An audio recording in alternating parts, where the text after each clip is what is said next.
জাতিসংঘের সাধারণ পরিষদের ৭৯তম অধিবেশনের প্রথম দিনে সবার মন জয় ডক্টর ইউনূসের, বিশ্ব নেতাদের সমর্থন।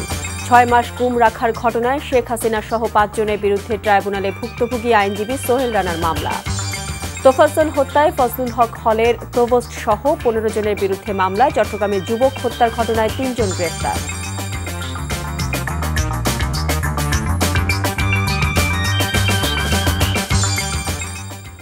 আসসালামু আলাইকুম, মোহসেনা শাওন আপনাদের সবাইকে আমন্ত্রণ জানাচ্ছি এনটিভি দুপুরের খবরে। ক্রাউন সিমেন্ট শিরোনাম দেখছিলেন, এবার পুরো খবর।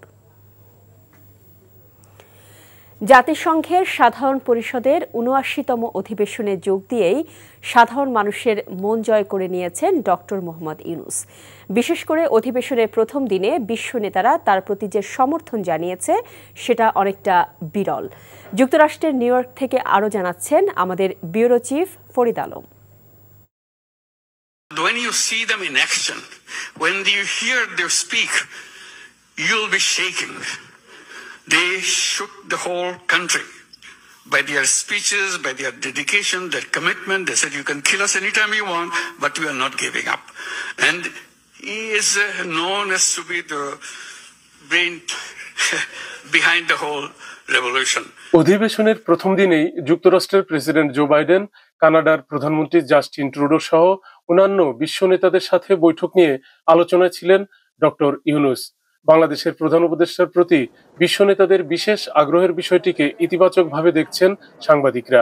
বিশ্বের বিভিন্ন দেশের সরকার প্রধানরা ডক্টর ইউনূসের সাথে সাক্ষাৎ করার জন্য অ্যাপয়েন্টমেন্ট চাচ্ছে, মিশনের বিভিন্ন আমাদের অ্যাম্বাসেডরের কাছে ধর্ণা দিচ্ছে। রোহিঙ্গা ইস্যুতে উনি প্রথম খুবই চমৎকারভাবে ডিসকাস করে আমরা কিছু দূর আগিয়েছি এটা, প্লাস এবং ওয়ার্ল্ড ব্যাংকের সঙ্গে যে কিছু চুক্তি হয়েছে সেখানে $199 মিলিয়ন আরও একটি বিষয় রয়েছে।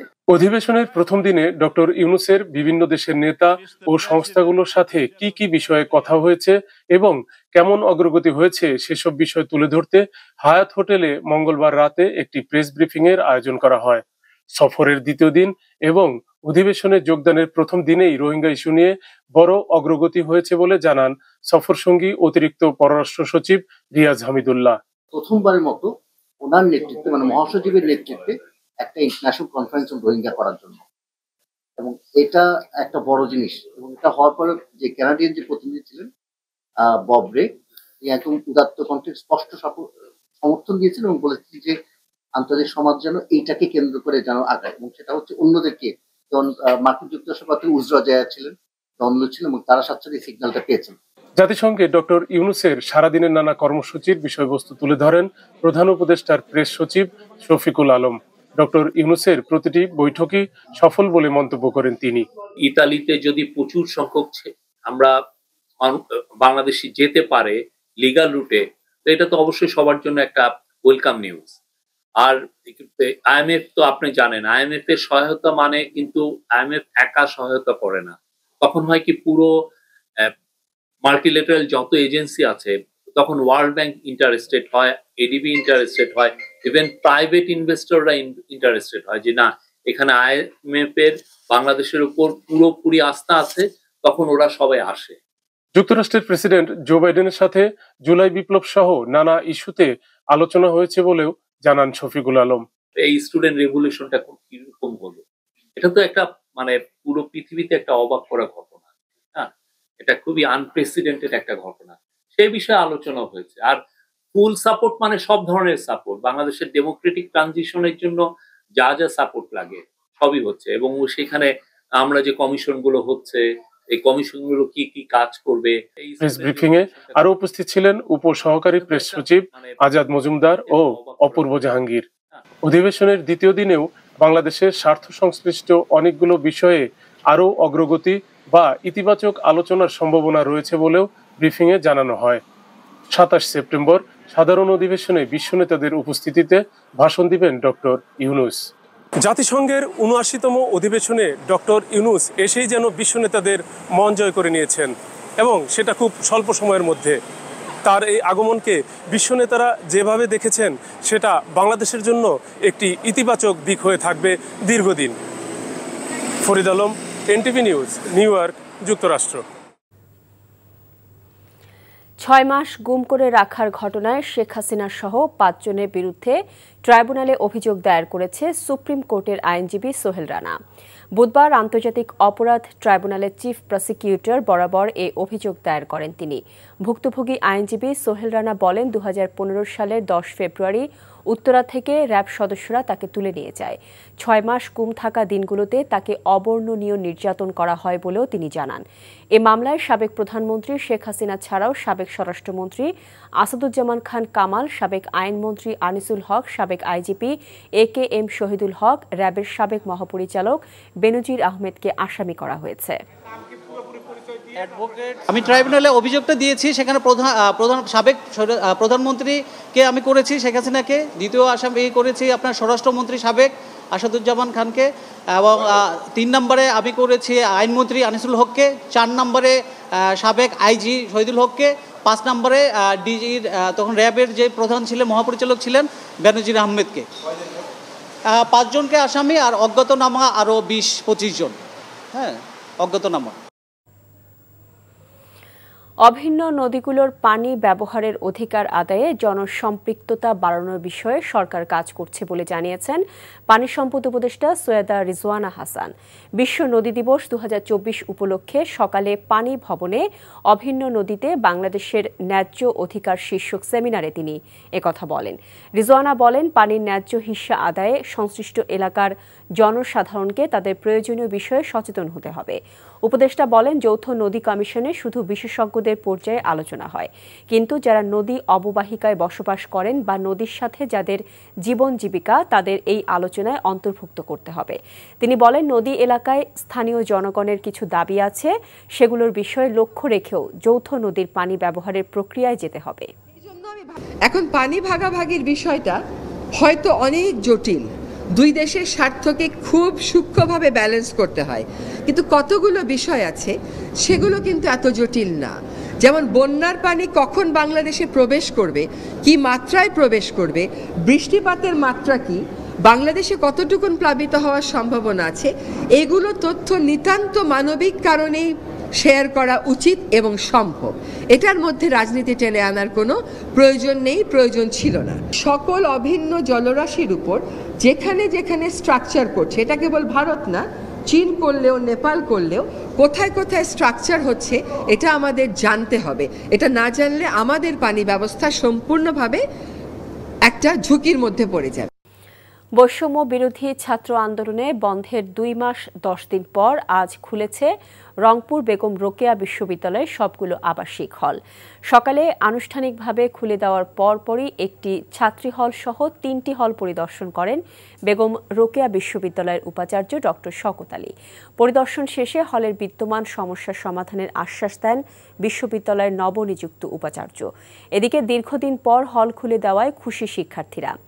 অন্যদিকে হলগুলো পরিদর্শন করেছেন Rangpur metropolitan police commissioner Mohammad Majid Ali. আপনার মাগফিরাত কামনা করে আজকে সকল ছাত্রছাত্রীদের পদচারণায় আমরা এই বিশ্ববিদ্যালয়ে 3টি হল ওপেন করেছি। সাবেক শিল্পমন্ত্রী নুরুল মজিদ মাহমুদ হুমায়ুনকে ঢাকার গুলশান থেকে গ্রেফতার করেছে র্যাপিড অ্যাকশন ব্যাটালিয়ন র্যাব। ভোরে রাজধানীর গুলশান থেকে র্যাবের একটি দল তাকে গ্রেফতার করে। র্যাব জানায়, গত 4 আগস্ট নরসিংদীর মাধবদী এলাকায় বৈষম্য বিরোধী ছাত্র আন্দোলন চলাকালীন ছাত্র জনতার উপর হামলা, আক্রমণ ও হত্যাকাণ্ডের অভিযোগে করা মামলায় তাকে গ্রেফতার করা হয়েছে। একাদশ জাতীয় সংসদ নির্বাচনে নরসিংদী 4 আসনে জয়লাভ করে শিল্প মন্ত্রণালয়ের দায়িত্ব পান নুরুল মজিদ মাহমুদ হুমায়ুন। দ্বাদশ জাতীয় সংসদ নির্বাচনে জয়লাভ করে তিনি দ্বিতীয়বারের মতো শিল্পমন্ত্রীর দায়িত্ব লাভ করেন। নাগরিক ঐক্যের সভাপতি মাহমুদুর রহমান মান্নাকে বিগত স্বৈরাচার সরকার বিদেশে সুচিকিৎসা করতে না দেয়ায় তার শারীরিক দুরবস্থা তৈরি হয়েছে। রাজধানীর বঙ্গবন্ধু শেখ মুজিব মেডিকেল বিশ্ববিদ্যালয়ে চিকিৎসাধীন মাহমুদুর রহমান মান্নাকে দেখতে গিয়ে একথা বলেন বিএনপির স্থায়ী কমিটির সদস্য মঈন খান। এ সময় চিকিৎসকদের কাছে তার শারীরিক অবস্থার খোঁজ খবর নেন ডক্টর মঈন। পরে তিনি সাংবাদিকদের বলেন, বিগত সরকারের জুলুম, নিপীড়ন আর নির্যাতনের শিকার হয়েছেন মান্না।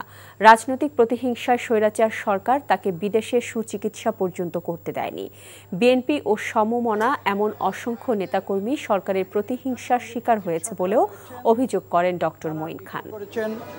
পরীক্ষা নিরীক্ষা করেছেন, মানুষের যে মৌলিক অধিকার, সেই মৌলিক অধিকারগুলো মানুষের ফিরিয়ে দিতে হবে। 10 বছর আগে তাকে কি ধরনের জঘন্য অত্যাচার এবং জুলুমের শিকার হতে হয়েছিল, তখনও কিন্তু তাকে চিকিৎসার জন্য বন্দি অবস্থায় এখানে আনা হয়েছিল এবং আজকে দুঃখের সঙ্গে সেটা পুনরুল্লেখ করতে হয় যে সেদিন তাকে কোনো চিকিৎসা দেয়া হয় নাই।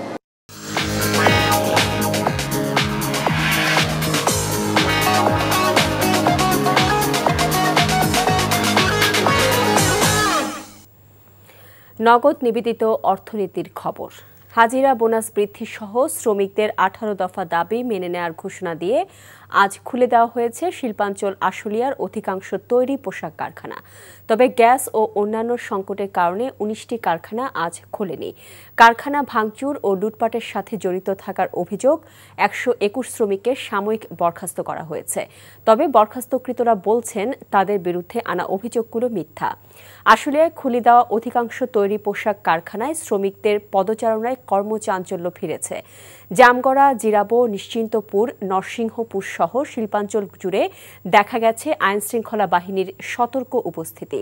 দেশের পোশাক খাতে কয়েক সপ্তাহ ধরে চলে আসা শ্রমিক অসন্তোষের পরিপ্রেক্ষিতে মঙ্গলবার শ্রম ও কর্মসংস্থান মন্ত্রণালয়ে আয়োজিত বৈঠকে শ্রমিকদের 18 দফা দাবি মেনে নেওয়ার ঘোষণা দেন মালিকপক্ষ। একই সঙ্গে ঘোষণা দেওয়া হয় আজ থেকে দেশের সব শিল্প কারখানা খুলে দেওয়া হবে। এদিকে গাজীপুরের সকল পোশাক কারখানার শ্রমিকরা কাজে যোগদান করেছেন। শিল্পাঞ্চলে বিশৃঙ্খলার অভিযোগে 24 জনকে আটক করেছে আইনশৃঙ্খলা বাহিনী। অর্থনৈতিক সংকটের কারণে যেসব কারখানায় দীর্ঘদিন ধরে উৎপাদন বন্ধ রয়েছে সেগুলো ছাড়া অন্যান্য সকল কারখানায় উৎপাদন সকাল থেকে স্বাভাবিক রয়েছে। ওদিকে গাজীপুরে বকেয়া বেতন ও এক নারী শ্রমিককে লাঞ্ছিত করার প্রতিবাদে ঢাকা ময়মনসিংহ মহাসড়কের অবস্থান নেয় শ্রমিকরা। এতে সড়কে যান চলাচল বন্ধ হয়ে যায়। পরে প্রশাসনের আশ্বাসে সড়ক থেকে শ্রমিকরা সরে গেলে 2 ঘণ্টা পর যান চলাচল স্বাভাবিক হয়। করতে চাই, আমরা কাজ করতে চাই, আমাদের কথা আমাদের কেন বাইরে দাঁড় করে রাখলো? আন্দোলন করছে পুরো ফ্যাক্টরি, 6000 মানুষ আন্দোলন করছে, আর এখানে মাত্র বার করছে 200 জন। কেন? এটা কেন? নাটোরে ছাত্রদল কর্মী রাকিব ও স্বেচ্ছাসেবক দল কর্মী রায়হান হত্যা মামলায় খালাস পেয়েছেন বিএনপির কেন্দ্রীয় নেতা রুহুল কুদ্দুস তালুকদার দুলু। একই সাথে খালাস পেয়েছেন দলের আরও 13 নেতাকর্মী। দুপুরে নাটোরের অতিরিক্ত জেলা ও দায়রা জজ আদালত 3-এর বিচারক মোহাম্মদ মাইনুদ্দিন এ রায় দেন। 2015 সালের 5 জানুয়ারি কেন্দ্র ঘোষিত গণতন্ত্র হত্যা দিবসের কর্মসূচি পালনের জন্য বিএনপি নেতাকর্মীরা শহরের তেবাড়িয়া এলাকায় বিক্ষোভ মিছিল বের করলে হামলা চালায় আওয়ামী লীগ কর্মীরা। এতে নিহত হয় ছাত্রদল কর্মী রাকিব ও স্বেচ্ছাসেবক দলের কর্মী রায়হান। এ ঘটনায় রাকিবের ভাই আঞ্জুম বাদী হয়ে অজ্ঞাত আসামিদের বিরুদ্ধে মামলা দায়ের করে। তৎকালীন আওয়ামী লীগ এমপির চাপে উল্টো দুলুসহ বিএনপি নেতাকর্মীদের অভিযুক্ত করে চার্জশিট জমা দেয় পুলিশ। ফেডারেল সাংবাদিক ইউনিয়নের একাংশের সভাপতি রুহুল আমিন গাজীর নামাজে জানাজা অনুষ্ঠিত হয়েছে। বাদ জোহর জাতীয় প্রেস ক্লাবে জানাজায় অংশ নেন বিভিন্ন গণমাধ্যমের সাংবাদিকরা। জানাজা শেষে রুহুল আমিন গাজীর মরদেহ তার গ্রামের বাড়ি চাঁদপুরে নেওয়া হচ্ছে। মঙ্গলবার রাতে অসুস্থ অবস্থায় রাজধানীর একটি বেসরকারি হাসপাতালে মারা যান এই সাংবাদিক নেতা। রুহুল আমিন গাজী কিডনি সংক্রান্ত জটিলতায় আক্রান্ত ছিলেন। আওয়ামী সরকারের আমলে দীর্ঘ কারাবাসে তার শারীরিক জটিলতা দেখা দেয়। ব্যাক পেইন, উচ্চ ডায়াবেটিস, ইলেকট্রোলাইট সমস্যা সহ নানা রোগে ভুগছিলেন তিনি। রুহুল আমিন গাজীকে থাইল্যান্ডে চিকিৎসা দেওয়ার পরিকল্পনা থাকলেও শারীরিক অবস্থার অবনতি হওয়ায় নেওয়া সম্ভব হয়নি। বঙ্গোপসাগরের ঢেউয়ের তাণ্ডব আর বালু ক্ষয়ে ক্রমশই ছোট হয়ে আসছে পর্যটন কেন্দ্র কুয়াকাটা। ফলে সৈকতের সৌন্দর্য বর্ধনকারী নারিকেল বাগান, সংরক্ষিত ঝাউবন, তালবাগান, শালবন সহ উদ্যানের অনেক গাছ লণ্ডভণ্ড হয়ে উপড়ে পড়ে আছে। আর এ কারণে কুয়াকাটা হারাতে বসেছে তার চিরচেনা রূপ। কমেছে পর্যটকের সংখ্যাও। পটুয়াখালী থেকে কাজল বরণ দাসের পাঠানো রিপোর্ট।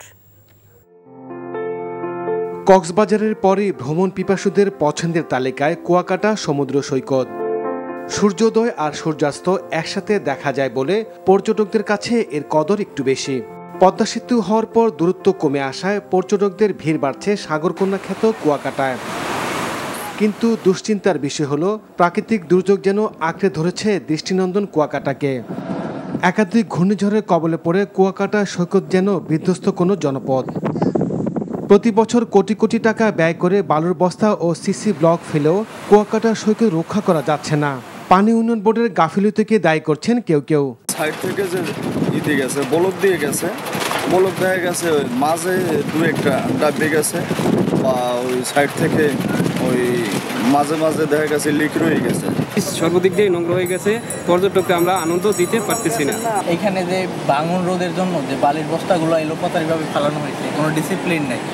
এটা কীভাবে এক জায়গাতে ঠালা উঁচু এইভাবে আছে, এতে মানুষ অনেক টাইমে অ্যাক্সিডেন্ট হয় জোয়ারে যখন পানি দেখা যায় না।